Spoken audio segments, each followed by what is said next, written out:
Senator Cantwell, you're recognized for your Thank you, questions. Mr. Chairman, and I want to thank you and Senator Fisher for both being stalwarts and getting this hearing done. I think this is the third hearing we've had on supply chain, so we very much appreciate it, and appreciate all the witnesses being here today to talk about this important issue. I don't know if any of you caught Fareed Zakaria's discussion a couple of weeks ago about supply chain and the Infrastructure Investment Act. I thought it was great, and I'll submit this to the record if I can. Without objection, will But be entered. basically, he was talking about the percentage of infrastructure investment as it relates to GDP and how we had fallen off, getting to less than 1% down to 0.7%. But obviously, with the infrastructure bill by 2026, we'd get up to 1.3%.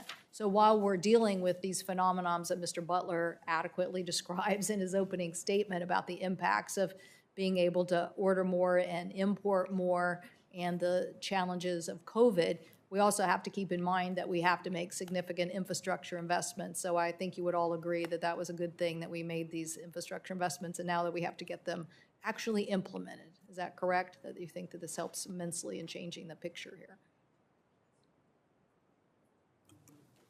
Yes, absolutely. No argument. Okay, so now we're talking about new patterns in addition to this very historic pattern of underinvesting in infrastructure. And I say this coming from a big trading state, so obviously we are exporters and importers, but we, a lot of our products, practically every sector is, an international, more than half of the businesses. If you're talking about Washington wheat, 90% of it is exported. If you're talking about our other agricultural products, it's export. If you talk about airplanes, the markets are exports. So we care about both, but I'm interested in following on the discussion about the congestion that is occurring at the ports. And Mr. Butler, you mentioned some of the innovation that is occurring to try to temporarily move these containers to other locations. What else should we be doing to try to expedite that? And what should we be doing? I'm not so sure how much discussion has happened on the rail side this morning, because obviously the price of rail affects this issue as well. And a few years ago, we had really exacerbated problems of ag product not even being able to get onto the rail because oil was pushing it off.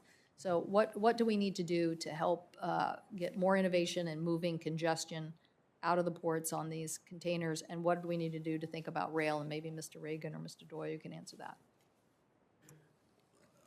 Chair Cantwell, you've hit the nail on the head, which is that our ports are the interface with the sea, and that is the most valuable commercial real estate in our country, and it is limited in terms of space. We know in many of these ports there's not much room to grow physically, so we have to use that space as efficiently as possible. And to the extent that we can move some of that activity off of the terminals, that provides a buffer that keeps things moving. And that's essentially what we're trying to do right now in Southern California.